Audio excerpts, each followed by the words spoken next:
Dear students, इससे पिछले lesson में हमने कंपाउंड सेंटेंसेस के बारे में जाना। अभी हम कम्प्लेक्स सेंटेंस की बात करते हैं और फिर रिलेट में फिर कंजंक्शंस के साथ करूंगा, क्योंकि ये कॉन्सेप्ट एक दफ़ा पहले मैं आपके साथ डिस्कस कर चुका हूँ कोऑर्डिनेटिंग और सबऑर्डिनेटिंग कंजंक्शंस में। तो सबऑर्डिनेटिंग कंजंक्शंस जिस सेंटेंस में यूज़ हों, जो दो क्लॉजेस को मिलाएं, ऐसे सेंटेंसेस को कम्प्लेक्स सेंटेंस कहा जाता है। तो फ़र्क क्या होता है? कंपाउंड में तो हमने कहा कि दोनों इंडिपेंडेंट क्लॉजेज होती हैं, दोनों मेन क्लॉजेज होती हैं, जबकि कम्प्लेक्स सेंटेंस के अंदर एक इंडिपेंडेंट क्लॉज होती है और दूसरी डिपेंडेंट होती है। डिपेंडेंट का मतलब क्या है? उसका मीनिंग जो है वो कंप्लीट नहीं होता जब तक वो दूसरे वाली क्लॉज बोल ना दी जाए या लिख ना दी जाए। तो एक को हम कहते हैं इंडिपेंडेंट क्लॉज जो मेन क्लॉज है, और दूसरी को कहते हैं हम डिपेंडेंट क्लॉज जो कि सबऑर्डिनेट क्लॉज होती है, और दरमियान में सबऑर्डिनेटिंग कंजंक्शन, या शुरू में सबऑर्डिनेटिंग कंजंक्शन हो सकता है या दरमियान में हो सकता है। तो वो कौन कौन से होते हैं? जैसे इफ है, जैसे व्हेन है, जैसे व्हाइल है, जैसे अंटिल है, जैसे ऑल्दो है, एटसेट्रा। तो ये ऐसे सेंटेंसेस जो स्टार्ट हो इनके साथ, मसलन if I am thirsty I will drink water. अब देखिए इसमें जो पहले वाला हिस्सा है, जो पहली क्लॉज है, वो क्या है? If I am thirsty. अब ये जो इफ आई एम थर्स्टी है, ये डिपेंडेंट है, क्योंकि इसका मैं कहता हूं इफ आई एम थर्स्टी तो आप मेरी तरफ शक्ल मेरी देखेंगे, कहेंगे कि आप सर कुछ और कहेंगे। तो सर क्या कहेंगे? I will drink water. ठीक है, तो वो जो आई विल ड्रिंक वाटर है, ये मेन क्लॉज है। ये ऐसे भी हो सकता है कि I will drink water if I am thirsty, यानी दोनों आगे पीछे हो सकती हैं। और अगर जो कंजंक्शन वाली क्लॉज है, जैसे इफ है या व्हेन है या अंटिल है, इनमें से कोई भी यूज हो और वो पहले क्लॉज आए, तो फिर उस क्लॉज के बाद कॉमा लगा के मेन क्लॉज लिखा जाता है। और अगर मेन क्लॉज पहले हो तो फिर कॉमा वगैरह दरमियान में कुछ नहीं लगाया जाता, सिर्फ जो कंजंक्शन है, सबऑर्डिनेटिंग कंजंक्शन, वो यूज किया जाता है।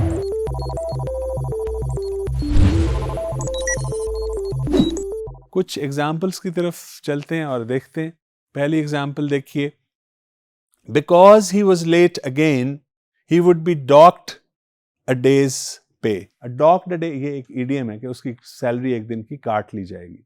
तो because he was late again, ये अब देखिए, because he was late again, ये डिपेंडेंट है, ये सबऑर्डिनेट है, पहले आई है और इसके बाद आप देख रहे हैं कॉमा, और फिर आगे मेन क्लॉज क्या लिखी हुई है? He would be docked a days pay, he would be docked a days पे।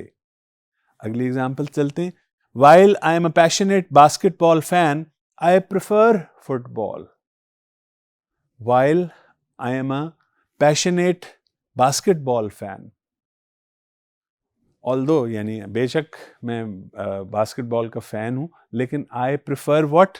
आई prefer football. I prefer football is the main clause, बाद में आई हुई है और इससे पहले कॉमा है। एक और एग्जांपल देखिए, whenever it rains comma I like to wear my blue coat. अब भी जो इंडिपेंडेंट क्लॉज है वो एंड के ऊपर है, इसलिए उससे पहले कॉमा लगा हुआ है। Whenever it rains comma I like to wear my raincoat. कुछ और एग्जाम्पल्स देख लेते हैं। Don't leave the restaurant until the dishes here are washed.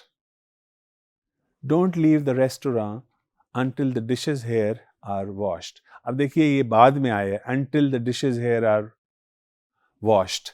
ये वाली क्लॉज बाद में आई है। ये कौन सी है? ये डिपेंडेंट है मेन के ऊपर, लेकिन क्योंकि ये बाद में आई है इसलिए कोई दरमियान में कॉमा कुछ नहीं लगा। एक और एग्जाम्पल देखिए, While playing football, my friend scored 3 goals. My friend scored 3 goals. ये मेन क्लॉज है, इससे पहले कॉमा है, और जो डिपेंडेंट सबऑर्डिनेट क्लॉज है उससे जुमला स्टार्ट हो रहा है, और वो क्या था? While playing football. इससे अगली एग्जाम्पल देखिए, My sister has been sick today and we'll take her to the hospital. My sister has been sick today and we'll take her to the hospital. ये मैंने जान के एग्जाम्पल लगाई है आपको चेक करने के लिए कि क्या ये कॉम्प्लेक्स सेंटेंस है या कंपाउंड।